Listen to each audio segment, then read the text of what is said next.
Welcome to Toffee TV. It is the Everton Club Call the day before an Everton game that has lots of ramifications, and we're all a little bit tense, a little bit nervy. The heat is getting hotter. It's your chance to get in touch with us. It's your chance to get him on the line and speak to us tonight, patrons. The link is there. So make sure you do that. Make sure you get on the line. You keep sounding like Vince Vaughn in the internship. On the line. Get on the line. Get on the line. There you go.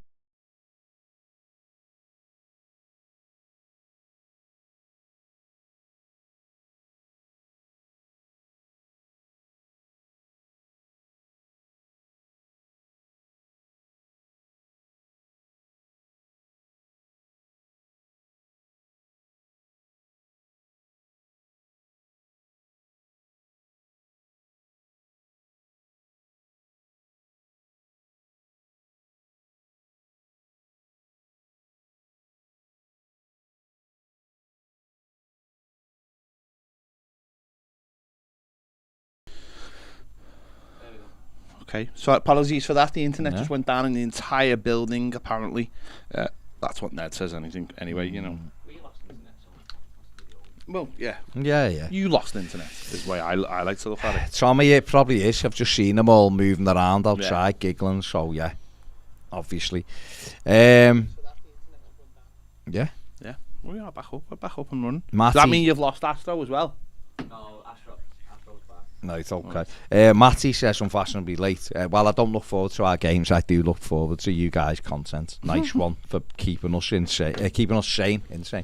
Barely sane. Yeah, I know. It is one of those weeks, isn't it?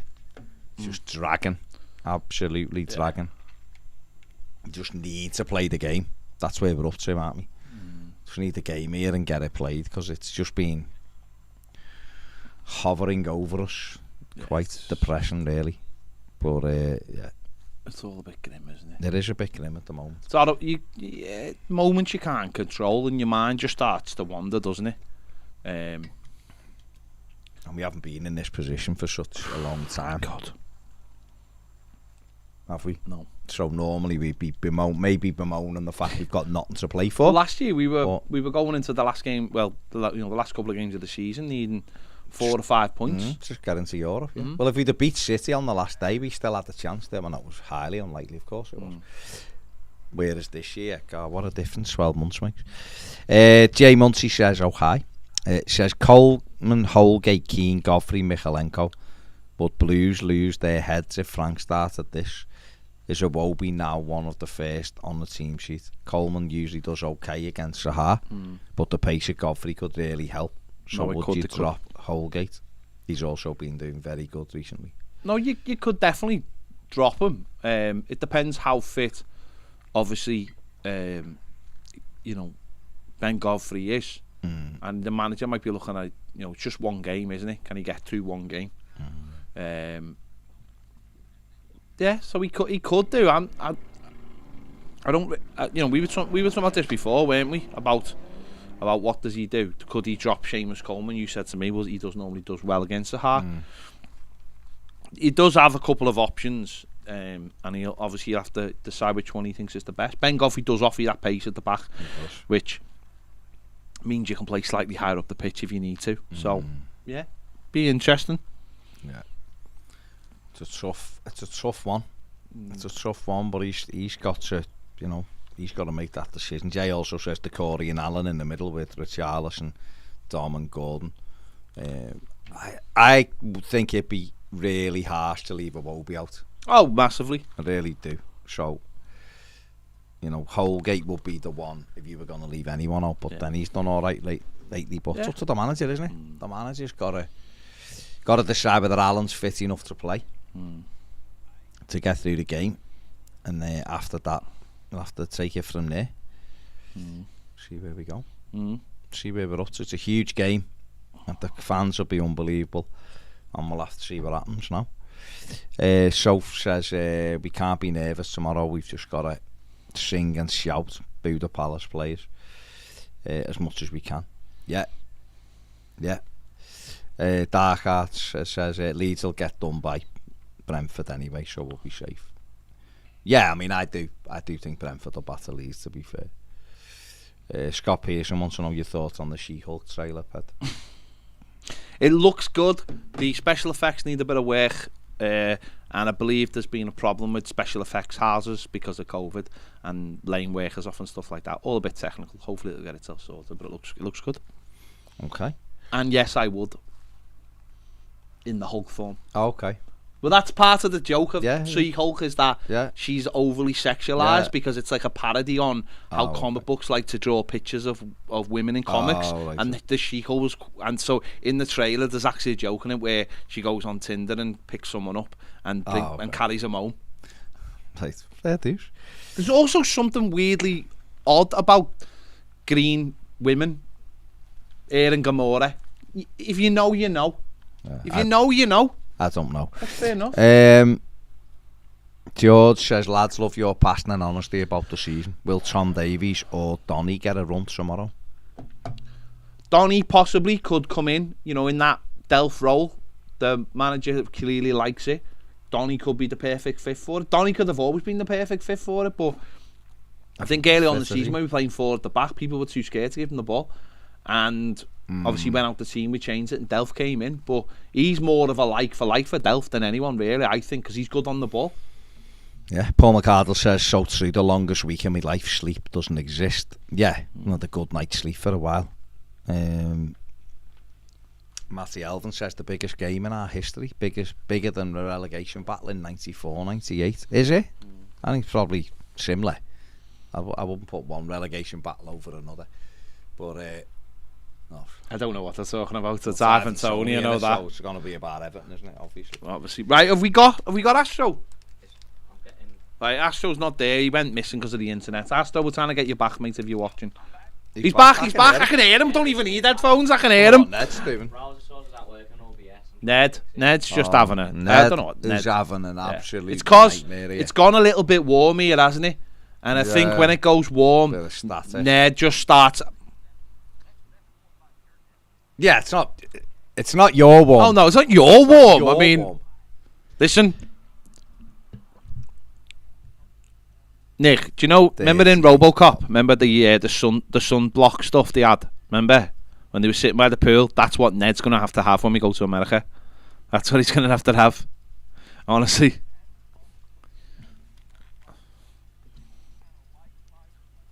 Yeah. It's fine though, because he's gone out and bought a pair of cargo pants and he wants a bum bag, or as you call it, a fanny pack. We've told him if he walks around Washington with a fanny pack, then the police might think he's part of the other lot and is the militia or something. So we've told him to leave that. Yeah. Yeah, he's definitely a danger. Yeah. Definitely a danger. Yeah, defo. Anyway, let's forget about Ned's attire. Where are we up to, big man? Tomorrow. And how are your nerves?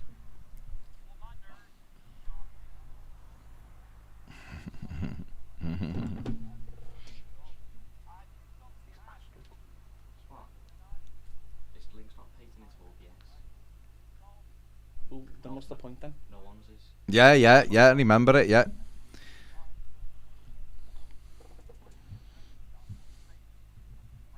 Yeah, remember it.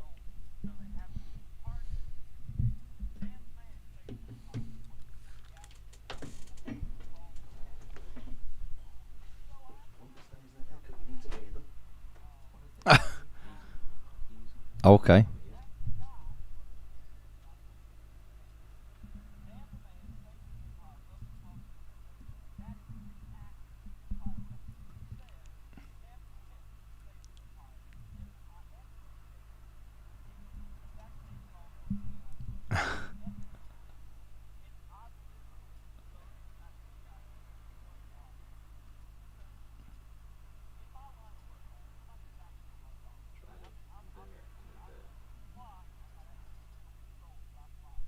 Mm-hmm.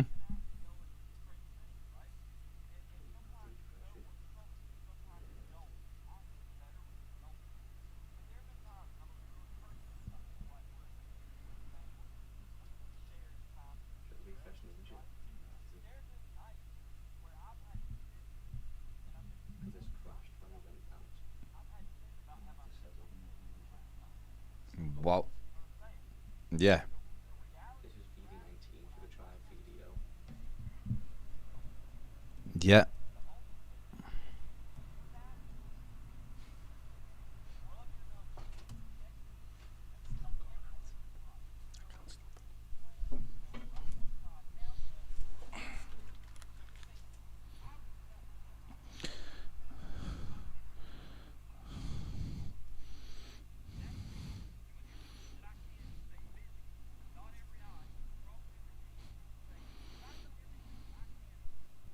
Mm.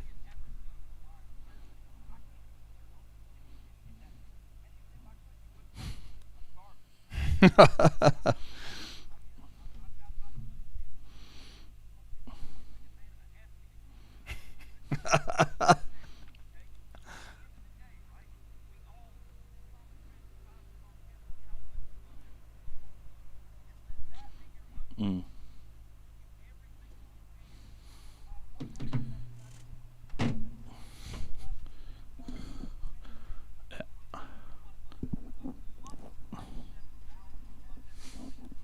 Can't stop him. Yeah. Mm.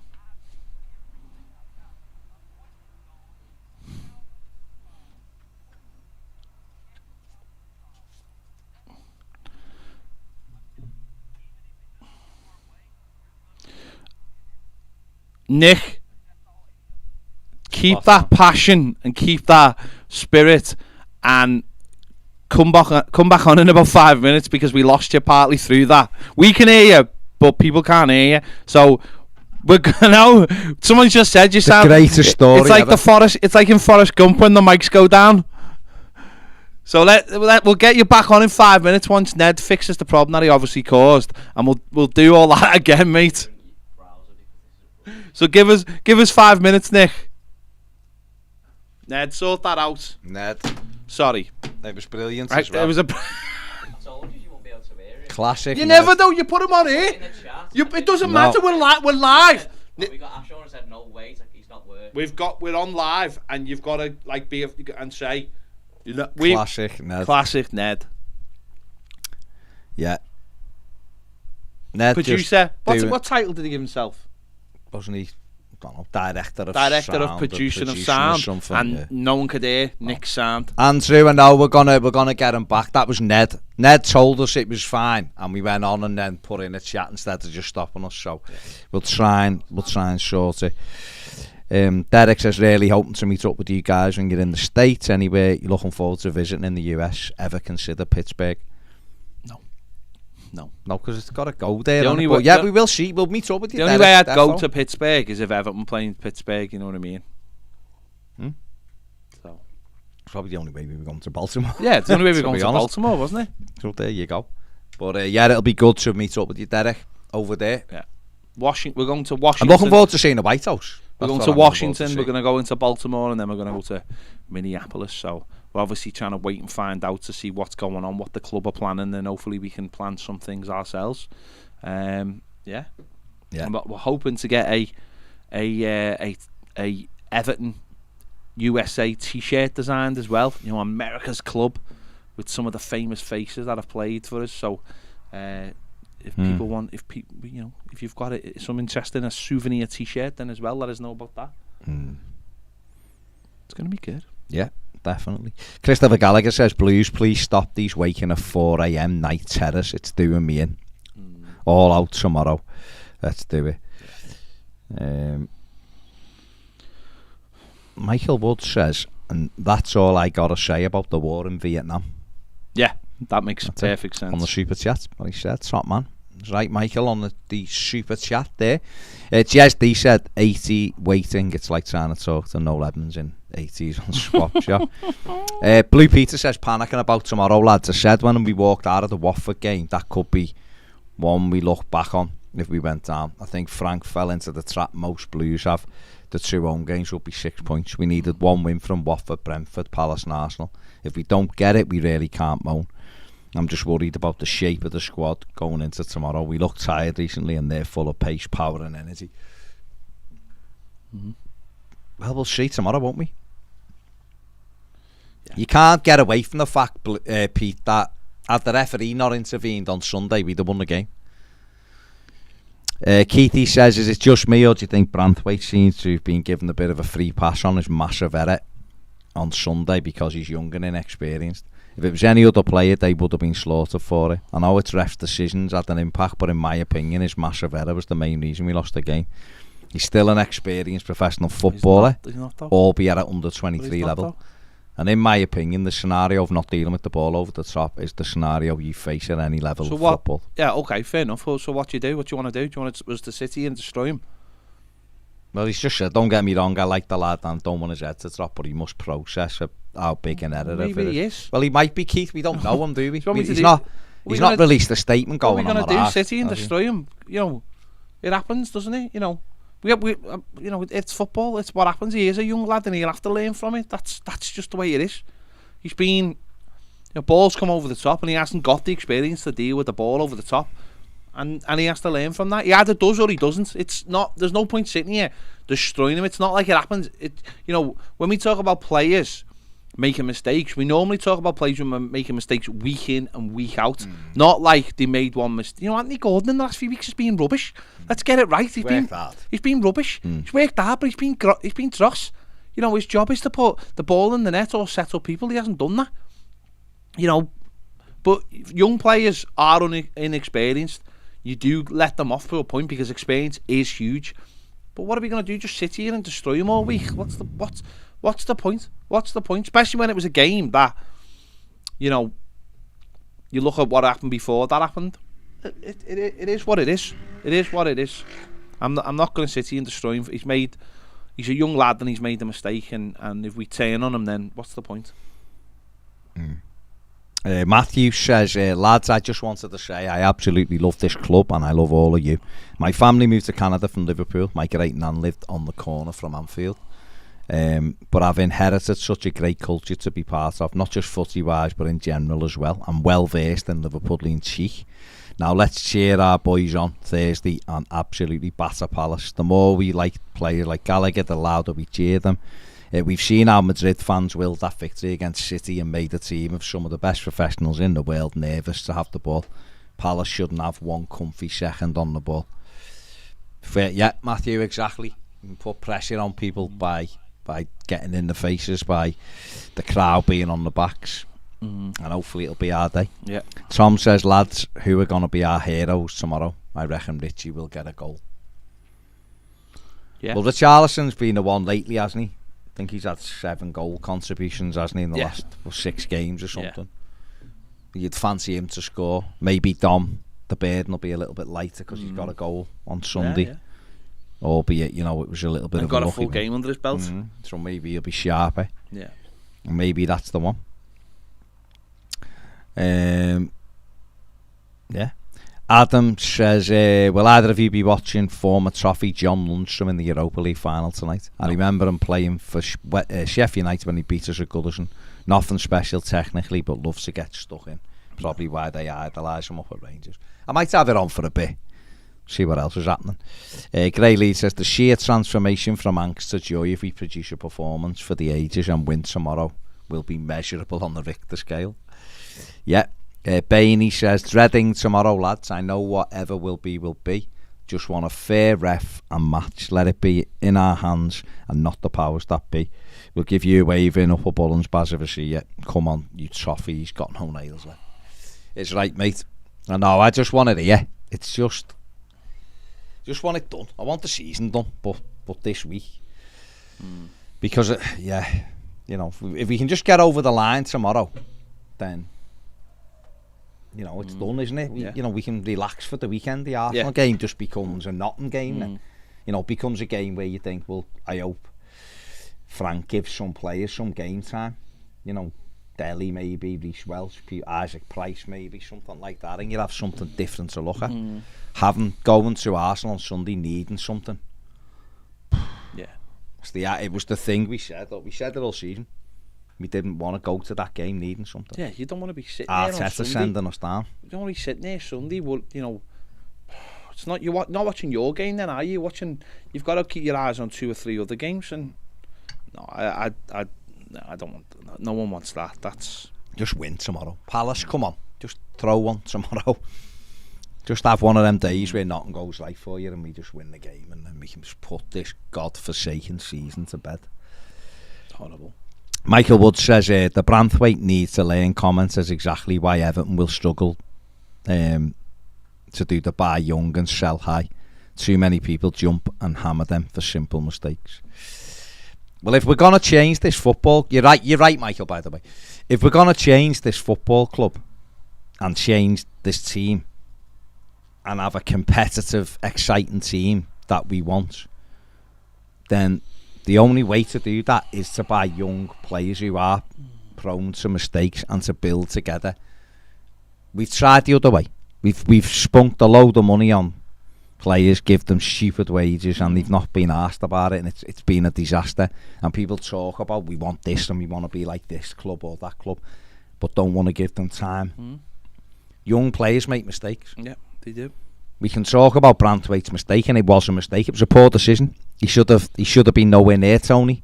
He should have gone round him and tried to make a recovery instead of being clumsy.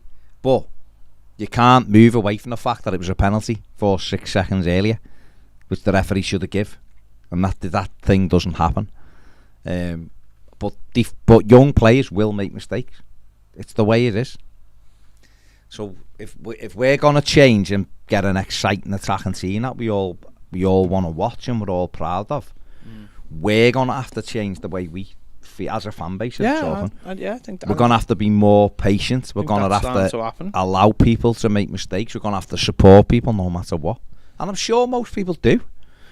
You know, I'm sure. I think it was it who was it saying it? Mathew, was it? Let me have a look. Whoever it was saying it before, I'm quite sure they meant the same as well as that. It was a big mistake, and maybe he's been let off the hook. Keithy, it was. I'm sure Keithy wants to back the young players as well, but players do make mistakes, but we still can't move away from the fact that the referee was terrible. The referee was terrible, and he made 2 huge errors in that game that cost us the match. End of story. But you can't just go, oh, you've made a stupid error there, mate. Do that again. The kid has to learn. He will do. If you've played, I'm sure you've had a game of footy, Keithy. If you've played for any team at any level and you've made an error in that game, if you've got anything about you in terms of like you want to be better, you go away and pore over that mistake until the next time you play. You'll go and relive it in your mind. He's a professional footballer who's found it difficult to get in our team. It got in the team on Sunday. It's a big game. The atmosphere's amazing. We're winning. And he gets sent off after 19 minutes. He's not want to do that, is he? It's going to be on his mind constantly now. I was like, have I blew me chance with this manager? Can he trust me? The last game he played was Burnley away and we got beat 3-2. So for him, he's not had a great time lately in the first team. But he's a young kid who looks like he's going to be a good player. Yeah. We can't kill him. And I'm not saying you're saying that, Keithy, but we can't kill him. We've got to just allow them to develop. Another player might have been, a more experienced player might have been destroyed by the fans for it, but I think the way it happened, I think everyone would still go, it was a penalty though, and it was the wrong decision. No, but taking it out of whether it doesn't matter for me whether that happened or not. I just don't. I think he's a young lad and he's made a mistake. Things happen on the football pitch. It's a long punt down the field and he hasn't. Yeah, he's in the wrong place. He hasn't dealt with it properly. Yeah, he's in the wrong place, isn't he? He's on the wrong side of a very experienced player who cuts across him, knows that as soon as he feels a touch, that it's more beneficial for him to go down and get a man sent off than it is to actually score. That's experience. That's experience, isn't it? Whereas some players actually in that position, more experience, will bring him down thinking, I might get away with this. Yeah. I might argue my case. The ref might bottle it with the atmosphere. But ultimately, the lad's lost the flight of the ball and it's happened very, very quickly. You're talking a couple of yards. You're talking milliseconds there.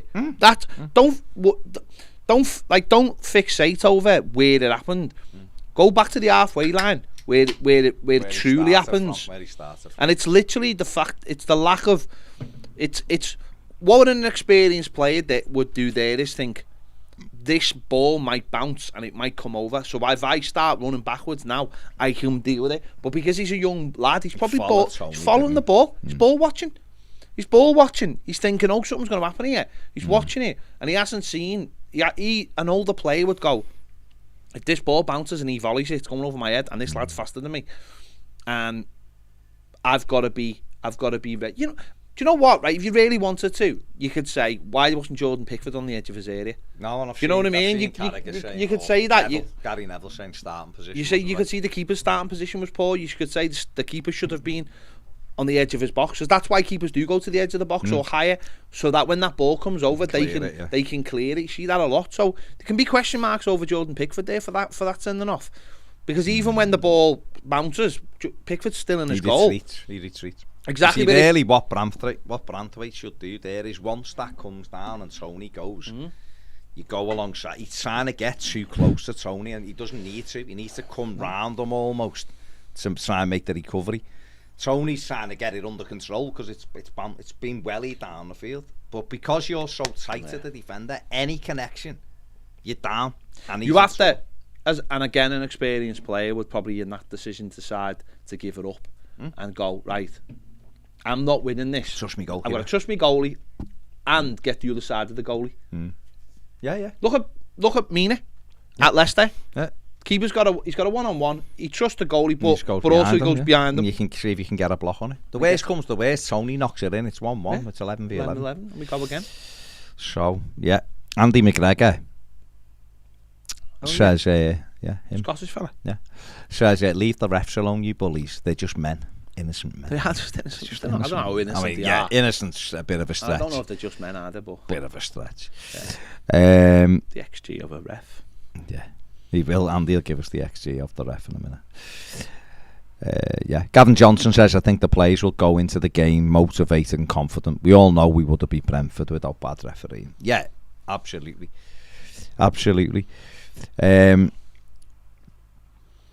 Martin McConnell says we can't cope with young, pacey, ambitious players. And Palace has a load on me. Ped has a load on as well. All I'll say to you, Martin, is Palace have won 10 games. The same amount as what Everton have. So, they are a good side, but they're not Chelsea, are they? They're not amazing, and we beat Chelsea. It'll be difficult, but we have to believe we can beat them, absolutely. The 13th in the Premier League. If we'd have said 6 weeks ago you've got to beat the 13th place team in the Premier League to stay up, I think we'd have all took it, wouldn't we? That's how I'm looking at it anyway. Okay.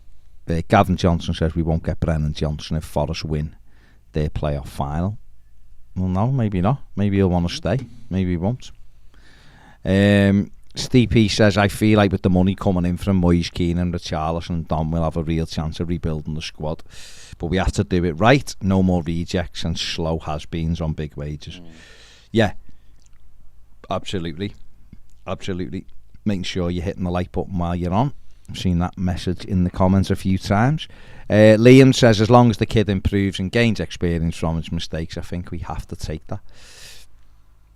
Yeah, we do. We absolutely have to, don't we? That's what it's about. They're all learning, aren't they? Like Ped said before, Anthony Gordon, work rate at the moment, fantastic. Absolutely brilliant. But what's his end product being like at the moment?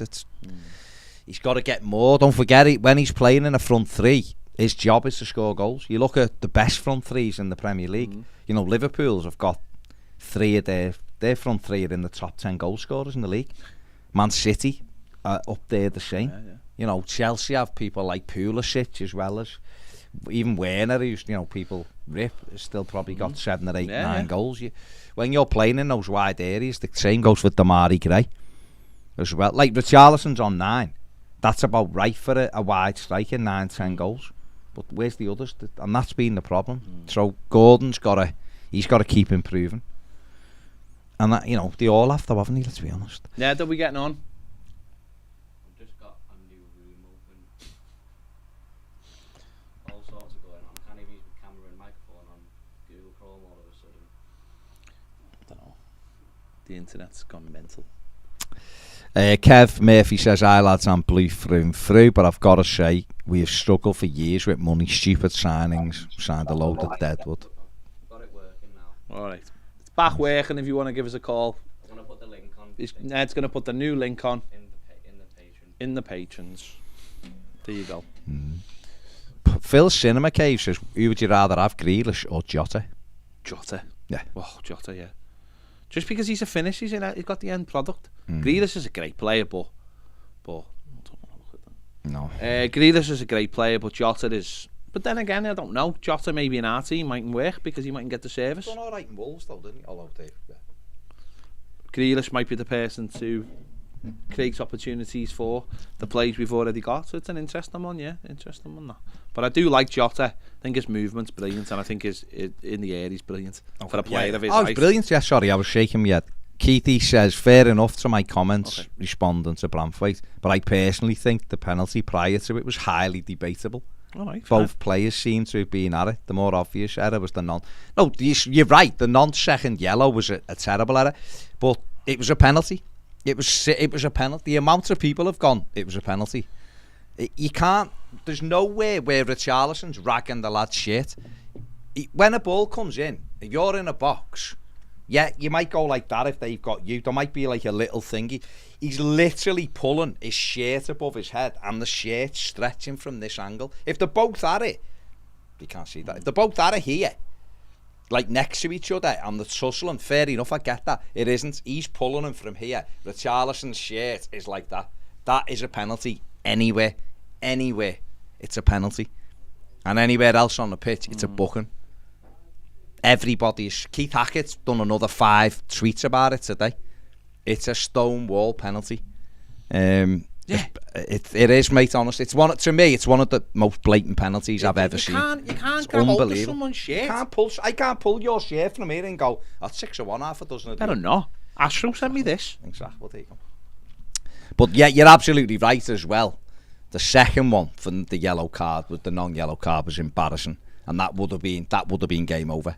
2-1 up, it'd have been 4-1 comfortably, but it didn't, and we've just got to make sure tomorrow night we're at it and hope that we get the decisions tomorrow, because we're due one. If it evens out like people try to tell you, and it's normally the people who are at the top and doing well try to tell you that, then God, we're in for a 6-0 tomorrow and a 7-0 on Sunday with 5 penalties in both games and 4 men sent off for the opposition, plus 2 own goals. Partridge in a pear tree. Yeah. Right, we've got Astro. Let's see if it's working. Let's get the speech on again. I want to hear it because I never heard it. Astro, are you there? Yeah, mate, I'm here. We got comms now. We got comms. Yeah, Capcom's working now.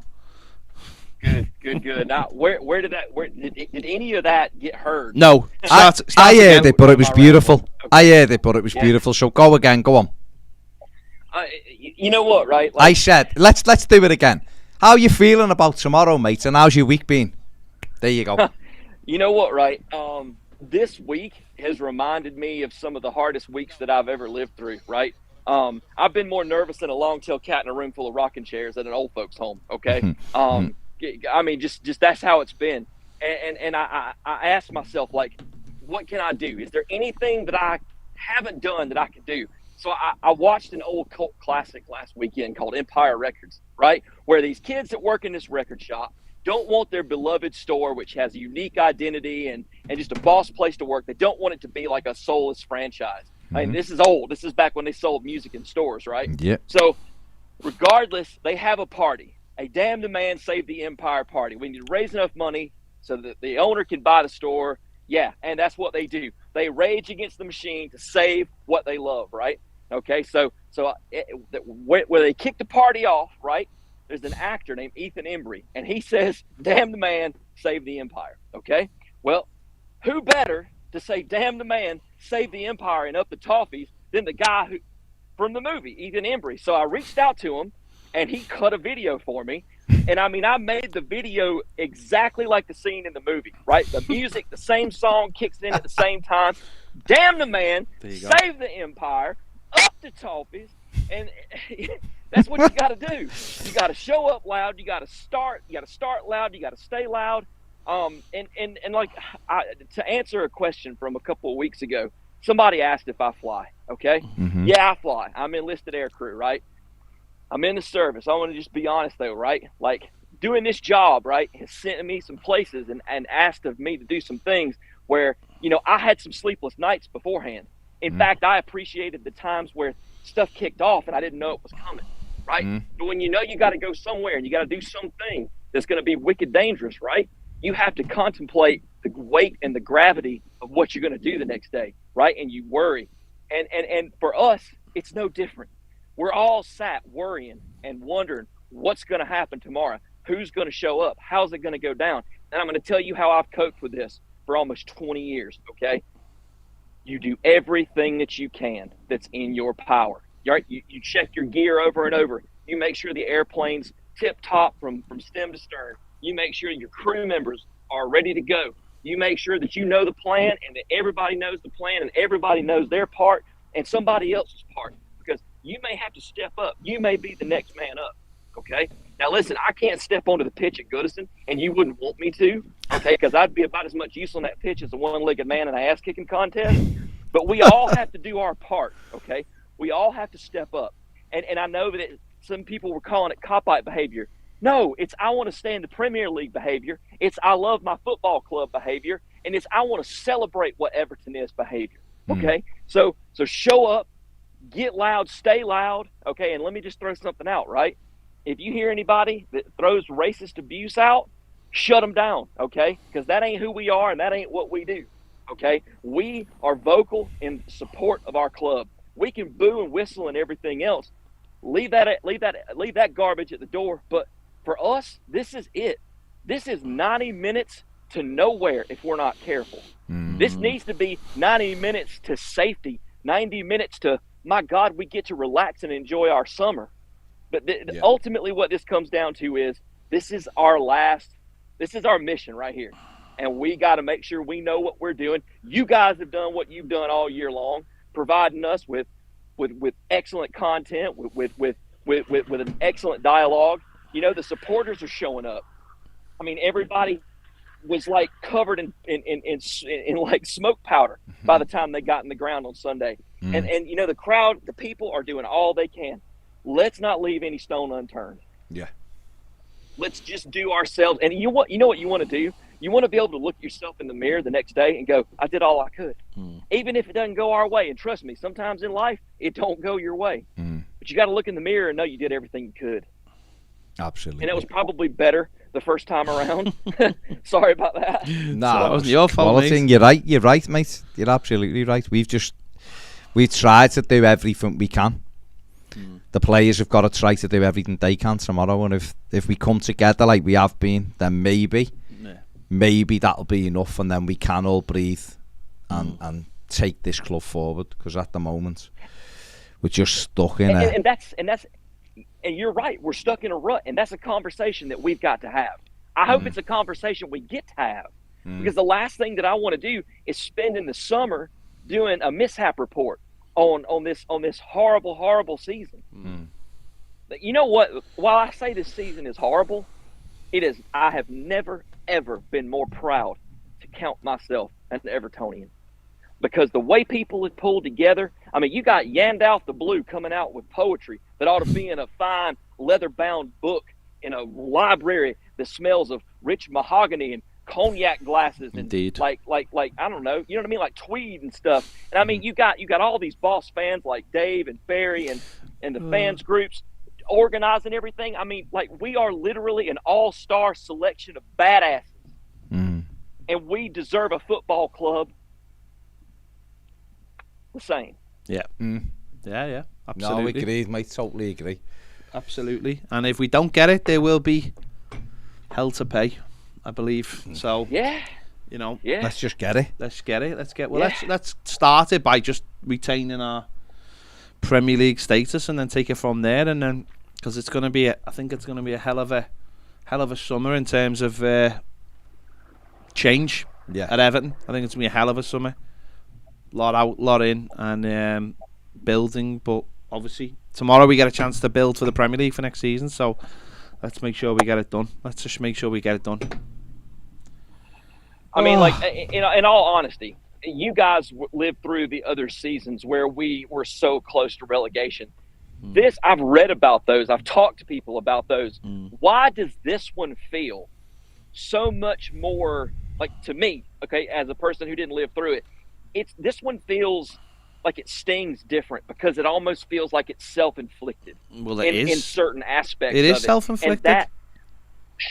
And it just really does my head in that it's so avoidable, you know. And I've had some neutrals, right, who were like, you know, I said something about all the penalties and all the questionable officiating decisions, and they say, well, you know what? If you were a good enough football club, you could overcome those mistakes. And I'm like, or those setbacks. And I'm like, yeah, but how many times has it happened to your club this year? So don't. Why even should bring we that have to ruckus though? in here. Why should we have to overcome it? We shouldn't. We really, really shouldn't. And you know what I want? I want an impartial, unbiased look over who gets these type of game-altering calls, i.e. penalties, i.e. sending off, okay? I want to see a breakdown of what they look like pre-VAR, and I want to see a breakdown of what they look like post-VAR. And I want somebody from an unbiased perspective to give me a proper perspective on it, because it feels wrong to me. Yeah. And by the way, Brentford fans, you bite as bad as Newcastle fans and Copites. Ooh. No, don't say anything bad about Brentford. Don't say anything bad about Brentford this weekend. We're all Brentford. We're all Brentford. Yeah, well, They might be our salvation. We're all Brentford. Well, you know what, right? They should be. The mutant block button actually got disabled on Twitter. I wore it out so bad this weekend because I tell you what, they took serious issues with what I had to say. You know what I mean? But at the end of it all, like I say it again, Evertonians have truly stood up and showed the quality of their character. And all I can say is, one more time, y'all. Let's line up side by side. Let's get back into the breach. Whether you're going into Goodison, whether you're like me, trying to get arrested in your backyard in Middle Georgia, be somewhere, be loud, be Everton, and be there for each other. Because I'm going to tell you something. We all going to need each other, whether this goes our way or not. So stick together, fight together, be Everton. Cheers, Nick. Top man, Nick. Words. Cheers, guys. Take care. Cheers, guys. Speak to you soon. Ta-ra, pal. Ta-ra. Bye. There you go. Well said, Astro. Well said. Callum Murray on the super chat. Thank you very much, Callum. But you haven't actually said anything, so I'll just shout you out. But if put a top man, Callum, comment, and I will read your message out. Where are we? Kevin Murphy says we're gonna stay and smash the lads. I don't know. Why not? I've just retweeted that video from the guy, Damn the Man. If you want to check it out. If you want to check it out, I've just retweeted on our Twitter account. I think Nick thought that film was bigger than it was in this country. It's a cult classic in America. There's a I've seen it. No, I love it. I've got it on DVD. I mean, I've seen it. I've seen it, but it's from 1995. Yeah. Empire Records, yeah. It's a good film. Belter. Glenn Watson says, let's keep calm and get fired up. Is that on a poster? Keep calm and get fired up. Get fired up, yeah. Danny Hayes says, any player who's ever been on a team that has struggled and needed a boost will all tell you what Evertonians have shown of late is genuinely incredible support. We are outstanding fans. Absolutely we are.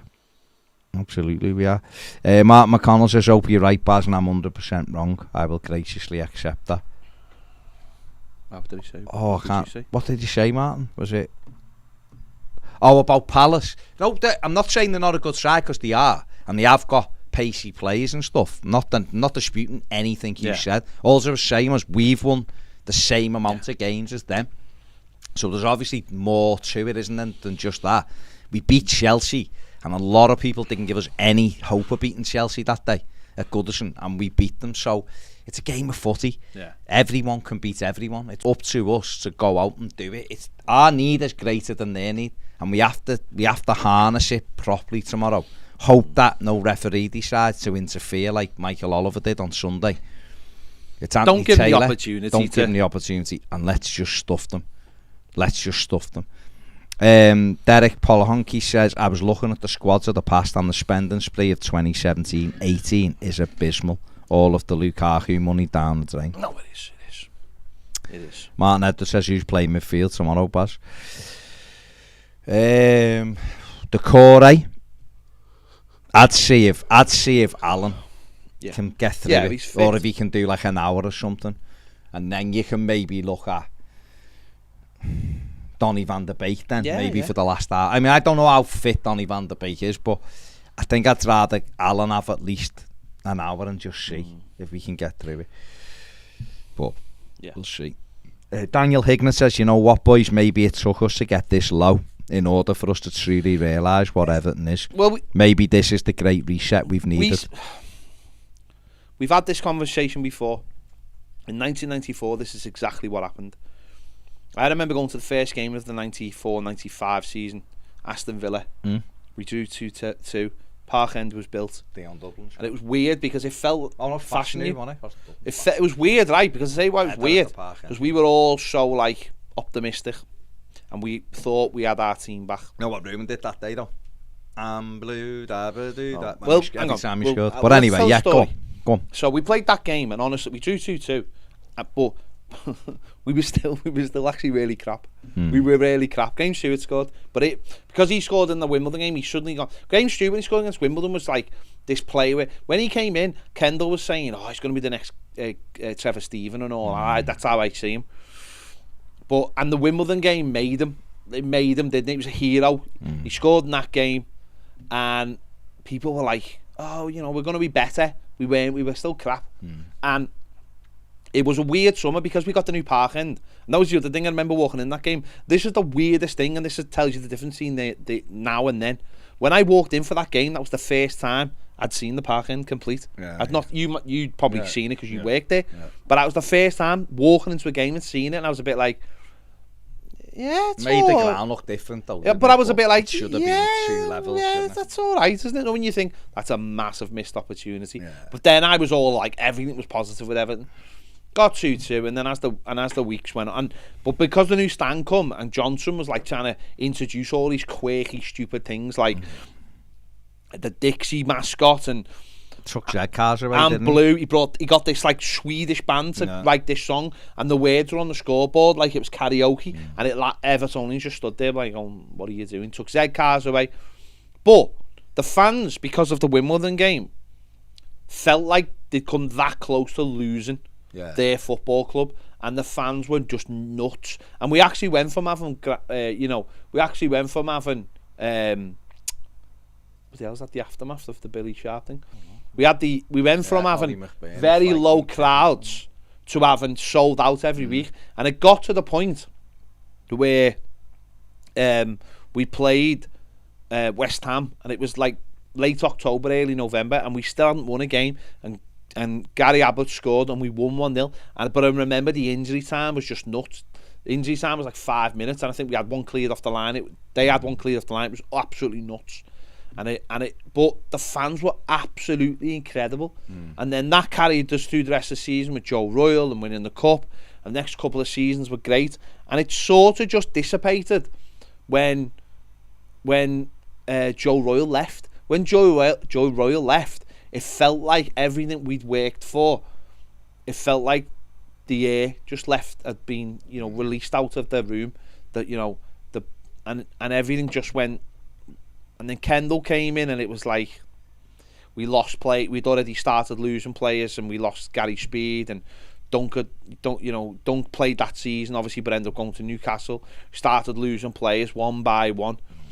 And it just, we limped over the line again in the next relegation. And that's what I'm saying, when Joe Royle left, that's when it was like we lost everything we'd built. So let's hope that if we get the win tomorrow, people remember how close we've come. And look at the streets, look at the scenes. What we need to do, I think, right, take what we've seen in the last few weeks and harness it in the right way. What we've seen in the last few weeks is power. It's fan power. It's fan power that you can take to the club and go, look how much this is worth to the club in terms of points, good feel-good factor, all the rest of it. Look what this is. I've said it loads of times about the atmosphere and safe standing, and people have said to me, no point having safe standing, only 2 years left. And I've said, well, can you put a price on atmosphere if it turns into results? I don't expect, if everything goes well, that next season we're going to greet the bus every week. No. And, you know, and the smoke bombs and all that.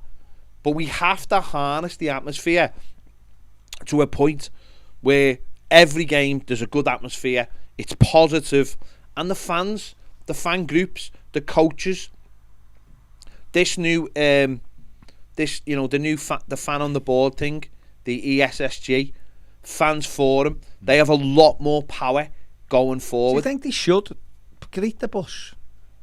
I don't mean like leaving it from Finch. The reason why I'm saying it, because at first I was like, no, can't do this all the time because it'll lose the effect. But because that seems, when the fans have done that outside, that seems to be able to take that atmosphere inside the ground. I get. Do you know what I mean? So how do we do that? I can't do that. No, I can't do what I did. I can't do what I did on Sunday every week. I don't need a new pair of trainees. My missus has just messaged me now. She's dead upset. She bought a new T-shirt for Sunday. She's just found big holes in it today, bare marks in it. No, I know, but people. So what I mean is that it mightn't be to that. What I mean is that, honest to God, I was exhausted after that on Sunday, like truly exhausted. Isn't that because of the magnitude of the situation? So yeah, we have to. This is what I'm saying. We have to keep all this.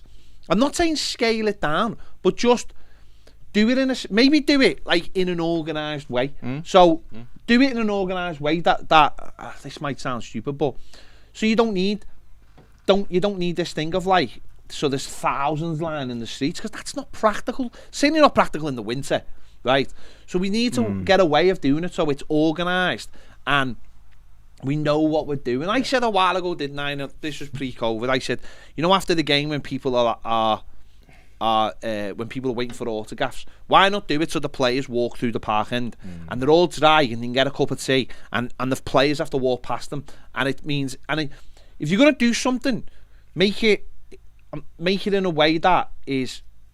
It works for everybody. But the reason why I'm saying it, because obviously been to a few games in America, and like they have like the tailgate thing, and it's for that reason. It's to start that celebration outside, which then goes into the stadium, which then then the atmosphere is generated. And having witnessed it at Goodison, the last few, it's just amazing. This goes back to the club, as what we said before. The fan zone, okay, it hasn't been open this year, but it will be open next year, I imagine. And ahead of moving when there should be a big fan zone, obviously when we get to Bramley Moor. Yeah. But why not have it so the route tomorrow's changed. The route tomorrow's going the opposite way. It's coming in from the hot walk. So why not do that every game and somehow harness the power of the fan zone and people being in the fan zone, in with the coach coming past and saying, get to the fan zone for this time, and make the fan zone bigger to get more people in there, and almost be like when an overspill of the fan zone would be the coach coming in. Tell people to get there early. There'll be entertainment. The bars will be cheaper. The food and the coach will come down at a certain time, and it's organised. And if you want to line the streets, then and that's what I'm saying. Harness it so it's not like almost like a free for all, which it has to be at the moment because it has to be fan. But make it so it's organised, but not organised by the club, organised by the fans and the fan groups, and put it in conjunction with a fan zone or something. And that'll be easy when we get to Bramley Moor because the fan zone will be a lot bigger. You can fit more people in and do it that way. From what I saw on Sunday and what I imagine will be tomorrow is that's not practical every game. People will still want to be where the coach stops though and getting off to see the players. And I appreciate that, and that's what should come out of this. But what I mean is that what's happened in the last couple of games and what happens tomorrow, I don't think it's sustainable. It's sustainable because I just don't think like the police will put up with it. Yeah. I see, like, I know this sounds stupid, but like the police, I felt dead sorry for like the police horses. The smoke and I know they're trained and all that, and the coach took them ages to get through, and I know that's probably changed it. Harness the power of it all, but make it a little bit more so because the key, it works for everybody. Yeah, absolutely. Because the key is obviously to take that and keep it inside the ground. Because that, when they come out the other day, the noise was unbelievable, wasn't it? Yeah. The noise was unbelievable, and for the sending off started. Basically, when the sending off happened, they turned the noise down, didn't they? Because everyone was just like, what's going on here? But to create that atmosphere around kickoff is unbelievable. But we've said this a million times, though. The way to get the atmosphere is to get the people in the ground early, and I know that's what people are calling for tomorrow. Get the people in the ground. Make sure Give them a reason to get make in sure early. the ale inside is cheaper, cheaper than than it is now, and the same as what the bars it'll be round. Give them a reason. Crank up the get the atmosphere cranking up. It's a huge game. Stop. The football club have got to stop making it hard. I think, to be fair to the football club, who's been investigated for kicking out here, McBurney, is they have worked together and no, they've I done well, appreciate so they that. need to keep that but going. That has to keep. This is what I'm saying. Just go on. back to my original point. The fans have got the power here. Don't let it slip. Don't let the club take it away from you by whatever they want. You've got the power. You've got the flags. You've got the atmosphere. We've all come together. We've all found our voice. It's fantastic. Start pushing for more.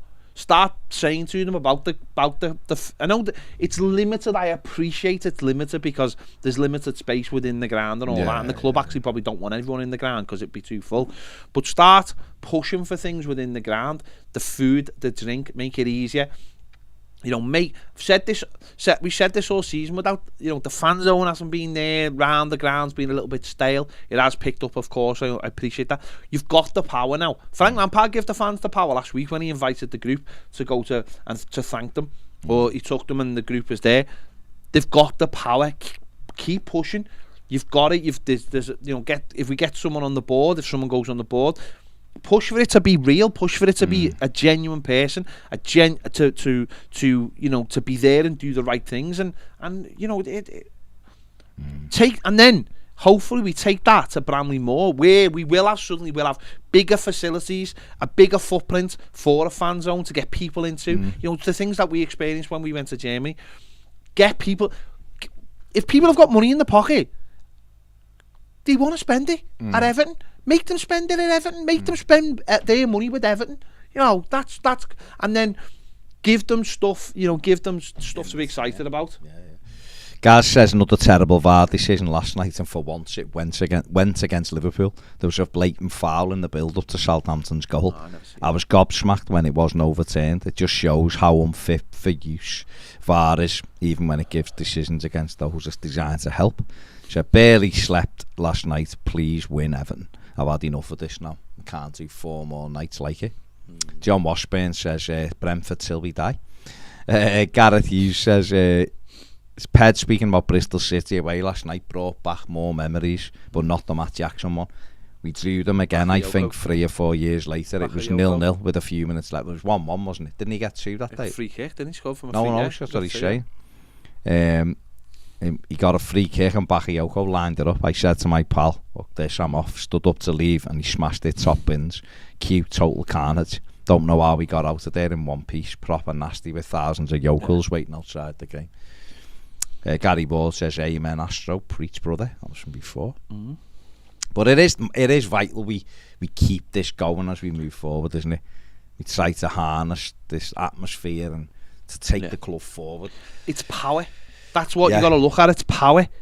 We've bemoaned for such a long time. Kane, when he was with the originals, what happened to them? They were completely, pardon my French, shat on by the club. Don't care what any way you want to look at it. They were shat on. What makes it hilarious about what the originals did was, there was a small number of them. They did it off their own back, and the club watched them like hawks. Whereas I'm at the game on the other night, and there's people literally setting off fireworks at the back of the Gladys Street. They were literally fireworks. They're not. And people now are turning a blind eye to it. Well, and the club it has improved because they're working together with more people, aren't they? But the reason they're working together is because we're on our arse. But these lads started to start this 2 years ago, and basically they weren't even allowed to stand up, and it shows. Yeah. This is why that was from Evertonians. But this is where we said for years, though, there's a unity. You've got to have the numbers. You've got to have the numbers. If you have the numbers, no one can say you go to match and you've got the numbers. No one can come into the Gladys Street or anywhere else and tell you to do something if you don't want to do it. No. They wouldn't allow you. There's no one's going to come in and take flares off someone. It's just not going to happen because we've got a unity. We've got a union of fans at the moment, and that's the way it's got to keep going. Yeah. Not being bickering at each other for this or that. you know, and that's the way it's got to continue. It really has, for the better of the club. It's the only way. The only way to achieve anything is together, isn't it? We all want the same thing. We all want Everton to be successful. We all want Everton to... Like Belinda Carlisle said, we dream the same dream. Exactly. You know, and if you see something that you don't like someone else doing, just let it slide. You don't need to criticise people or abuse people. Let people do. If they're trying to make things better, then let them do it. Because we're all enjoying the way it is. If we're not enjoying why they're having to do it, you know, that's the thing.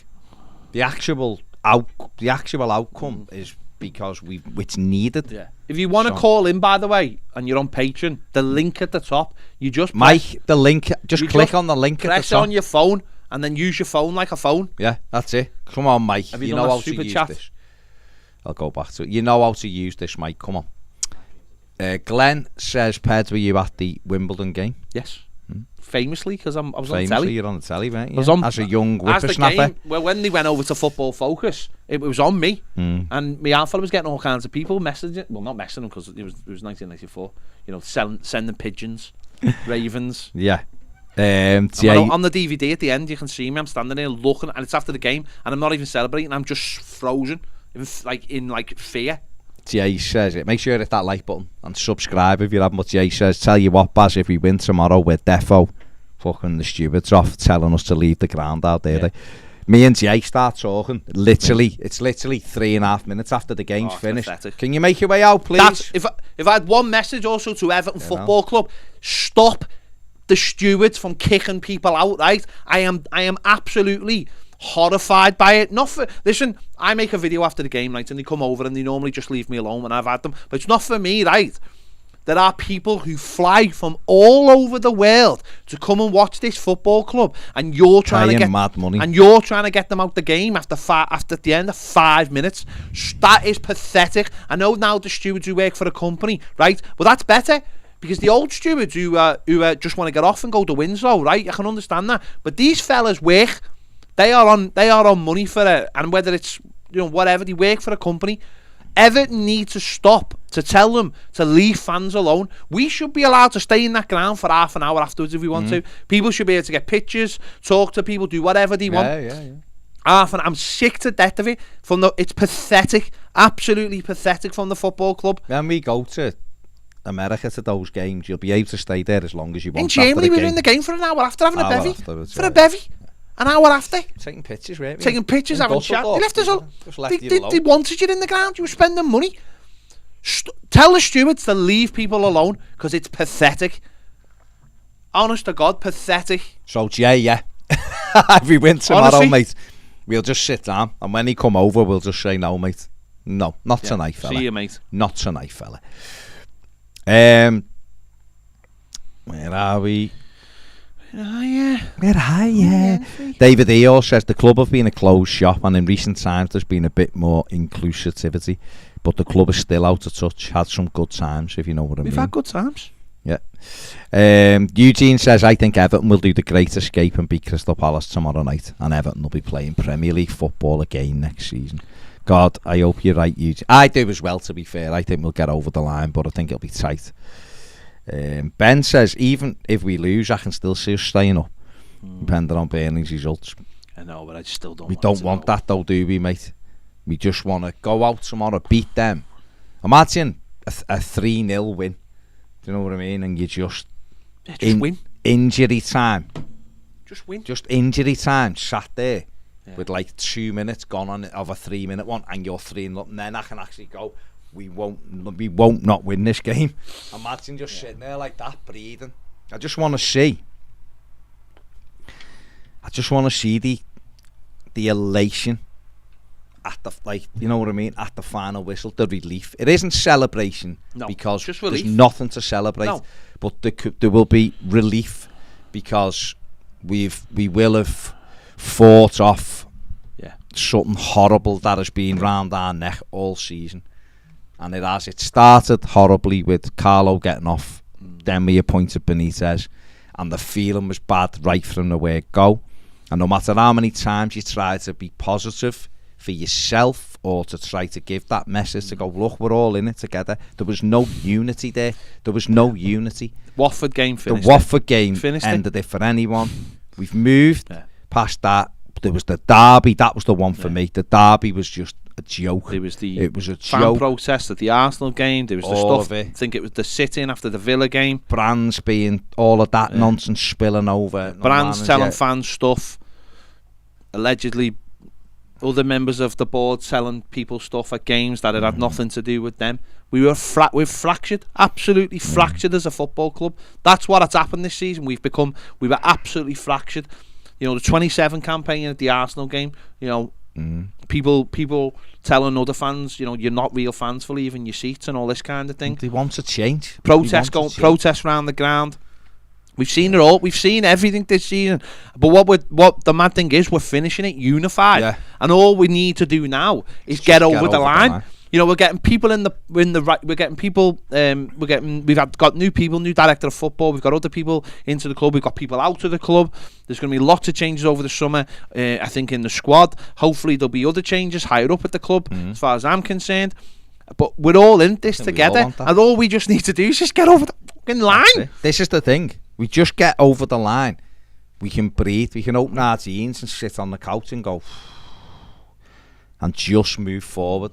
We haven't been this unified for such a long time, and we have to harness this unity now. We have to harness it. We have to put all the nonsense on social media when we're backbiting with people aside. That all needs to be put in the bin. All remember that we are blue noses and we want the best for our club, and just let people be. Let people be. Let's start being together as one. Let's have our own blue cult. You know, we rip others and, you know, different things. Let's have a blue cult where we actually, because we are the football club. We're the football club. Mashiri's not the football club. Bill Kenwright's not the football club. The board aren't the football club. The players aren't even the football club. No. We are the football club. It's our club. It's the reason why I said after the Newcastle game, we're going to have to do the work because these can't do it on their own, and the fans have been magnificent since. We're the football club, and we all need to back each other up as much as we can and stay. We've seen the scenes have been unbelievable. Those people who've worked hard to put it all together and are continuing to perpetuate that, and we're seeing people turn up, kids on dad's shoulders. These kids, new generation mates who are freaking walking around with Salah on the back of the shirt, seeing trophies everywhere. Told you the other day, Liverpool won the FA Cup on Saturday. The first thing my lad, who's 11, and his cousin, who were 8, went outside, put Alexa on and played Spirit of the Blues on full power. And I'm looking out going, Zach, stop it, mate. And they're not asked. They're kicking the ball around the garden, singing Everton songs. They're the ones. I seen it on the weekend. I went out for a walk during the match. The FA Cup final, I'm seeing kids in full Liverpool kits play while there's an FA Cup final. I go to the match on the Sunday and I see kids in their full Everton kits going the game and absolutely loving it, loving the sights and the sounds of what it's all about. And yes, it'd be lovely to say, we'd love to give those kids a team to get behind, and we'd all love a team behind. That's seen a challenge for Europe. That's not where we are at the moment. But if we're all together in this, it can get us over the line. But whatever happens, let's keep that going, because we'll need that no matter what. We'll need to be in it together, because if we just suddenly go, this is a load of shite and we can't be arsed with this anymore, then let's we could end up losing our club. Let's stick together, because if we don't stick together, we'll lose the club. It's as simple as that. Well, we will. It'll just be this, because once it becomes fractured, it's very easy to go different ways. We have to stay. How good is it at the moment? Forget where Everton are in the league. I mean, how good is it in the moment right now? Seeing that bus. We were down at Finch Farm last week when they were leaving for Watford. Seeing Evertonian kids there, Evertonians, smoke, people banging on the thing. Frank Lampard giving it all out the window. Seeing Goodison Park Sunday, unbelievable.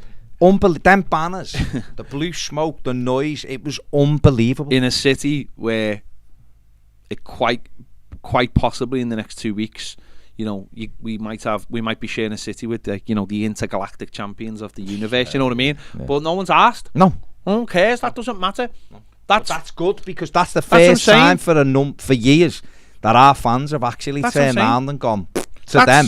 You do what you want. It's nothing to do with us. We're about us. That's for all, you know. That'll help us move forward. That's all. That's for people who just want to throw a kit on their kids and go. No, but I'm not even saying. You know what I mean? The other bit that I think's more important than that is that for too long, big sections of our fan base are more worried about them not winning than us doing better. Or that's how it seems anyway. It seems that even if we'd won, it affects us what they do. Whereas I think what we're seeing lately is people are terrified and people are going, no, I'm doing my bit for my football club. Yeah, you winning every game and winning trophies, you sound off your pop. We're looking after our football club. And I think that, if we can harness that, to put them almost to one side, worry about them that's hopefully the twice a season when we play them. As It'll I said help the other us day, focus. As I said the other day, did a show the other day on Patreon, people will be watching on YouTube. We have to put them out of our minds now. We do not breathe the same air as they do. Ours is, you know, blue, and it's full of full of chemicals. We're not, you know, all this stuff. I'm not even looking at it like all that. This stuff. No, all this stuff about cop-out behaviour and all this. Just forget about it. It doesn't matter. They do their thing. We do ours. And you know what? I quite enjoy what we do.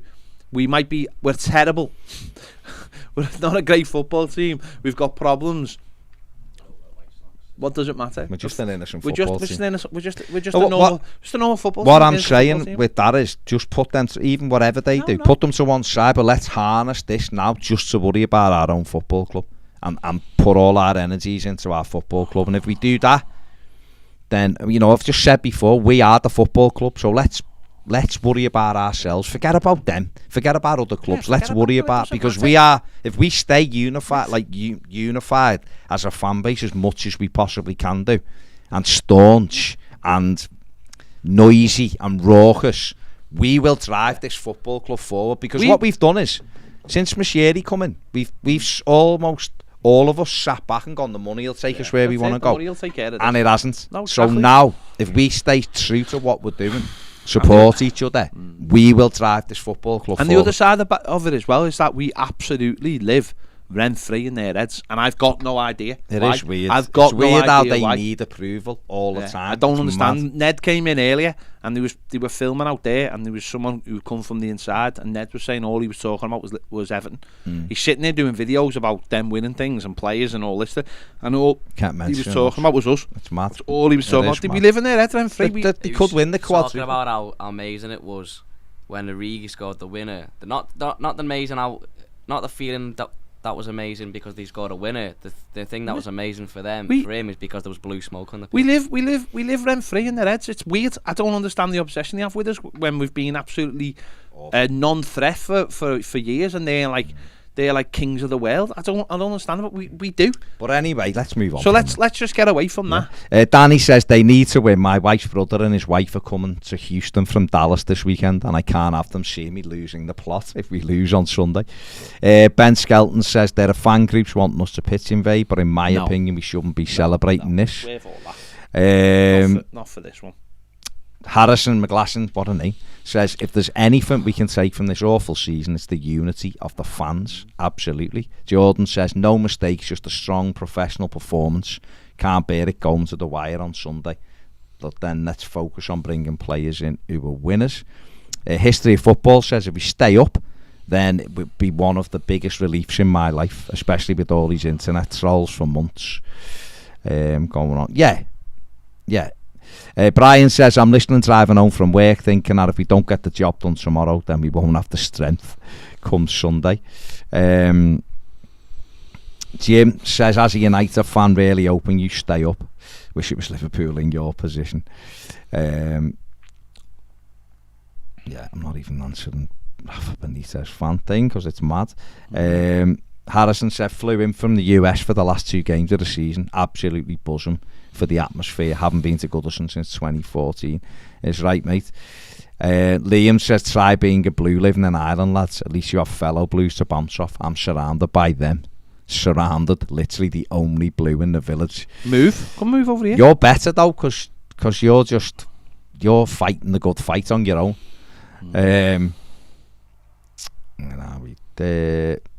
T football said Everton should focus on their own team, support the boys. I think we are now, and that's the best.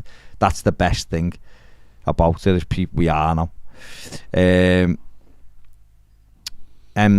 799 says, evening fellas, hope you're working more hours and learning to cook. I mean, we can cook. I get that. Do you? Okay. Yeah, it's a yeah. Okay, good reference. The government said, didn't he? Oh, sorry. The government said, didn't he? You know, you need to just work more hours. Work more hours if you and learn how to cook. And learn how to cook. Yeah. Sorry, you got it, mate. Yeah. Lila says, let's get a point at Arsenal. Let's just win tomorrow. Right, he's getting binned, mate. I'm gone. Right. Yes, Jordan. We have got tickets sorted. Yeah, we're sorted. James Farley says we've got the best fans ever. Imagine what's going on. Gonna be like when we're great again. Love the show, lads. Nice one, James. And I'll just do. Is he just Ned? Right, honest to God, he messages at like 3 o'clock in the morning saying, "Can I take a bum bag, or what kind of clothes should I get, or are vests acceptable?" And last night. I was watching last night. Last night, Ned, have you not checked the room? So last night he was stressing. Mike's been sat in a room. No, he's in the wrong room. There's no one here. On your laptop? On my laptop and the computer. So have you put the wrong link out? You must put the wrong link out. Because Astro joined it. Have you? So at the top? Tell him to refresh it. So refresh Mike, refresh it. So Ned sent us a message last night saying he was worried about what kind of shoes he should bring for it.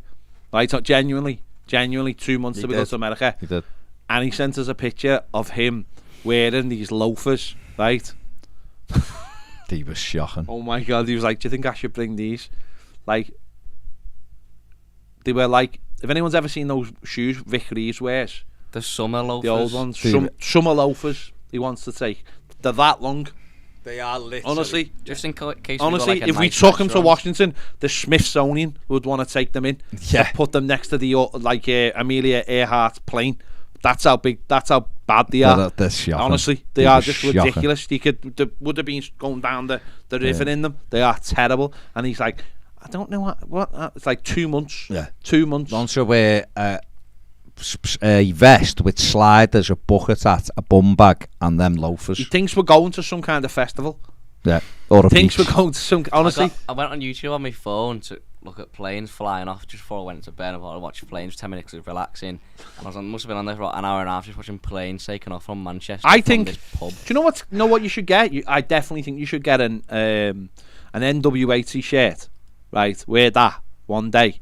And then another day where like I was here on the 6th of January or something t-shirt. Well, I want one of those that say like the white and they've got I love Washington on it. I heart Washington. What we said to him is just get to Washington, go into a sports shop and buy like everything that's got like, you know, the footy team, the Washington Commanders are they called now? DC United, DC United, the Capitals, you know, just get a t-shirt from all the sports clubs and walk around and you'll look like one of the locals, won't he? Yeah. They'll all be like, that guy's from here. He's from you DC. Can tell. Yeah. Team Swarm says, what are your actual opinions on potential pitch invasion? Then lads, curious to see. Don't do it. I wouldn't do it. I wouldn't do it. Because if you might get arrested. I'll tell you why. You might get banned. Do you know why I wouldn't do it? I'm not. People can do whatever they want. And I understand the relief. But to me, I'm this is just me, right, and this is not anyone else. I'm still very, very angry with this football club. I'm very, very angry with this football club, and so I'm not gonna. I wouldn't celebrate. It'll be pure relief if we win tomorrow, and I'll celebrate that fact. But then it'll turn into something slightly different for me, and I wouldn't run on the pitch and give the wrong idea of what. I'm massively still angry with this football club, massively, because it means nothing. Staying up on the last home game is, to me, that's like the worst of the situation. Oh, well done, lad, you stayed up on. We're Everton Football Club. We're Everton Football Club. We're Everton Football Club. Matt Syme and Mike Cosgrove are just not having this link, Ned. So you're rubbish. You literally just click on the link at the top. Then it says join. It's in the description. It says join room. Matty Island. I'll test it now. I'll put it in the comments. I'll test it now. Ned, can you see me? Glenn says Ned wear a crocodile onesie. Yeah, Can you see me? Yeah, you're there. So I've clicked that link. And So you just click the link in the description. at the top of on Patreon. It's worked for me. Matty Bush says proper wool behaviour, that Ned. Come on. It's been Ryan says what vids are planned for the off-season, boys. Would love to see ranking the squad.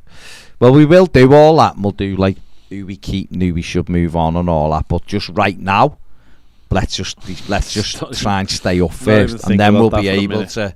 Then we'll be able to worry about it. We might just do videos where we sit here on the couch, just dead chilled out while you're there, like tweeting birds in the background and like the sound of like waterfalls and stuff. Because I think people are gonna need that, aren't they? Toffee TV, ASMR. Yeah. But you're just there, like. Ben Never says Everton should never be finishing lower than 6th. Correct. Yeah, that's on the couch while Baz is tweeting birds. Yeah, funny that for Ned actually. That's quite funny for Ned, yeah. EFC Graham says with what happened last night with Forest, it might be best to keep off the pitch. Yeah. The FA had come at find some way to ban us. We'd get like points deducted or something. Liam says got my Toffee drum t-shirt in the post today, lads. Is right, Liam. That's the best one. Hanging with the Evertonian one is right, mate. Is right. Put it on. Don't hang it. He's happy. Right, it's the final refresh. It's the final and then we're going home.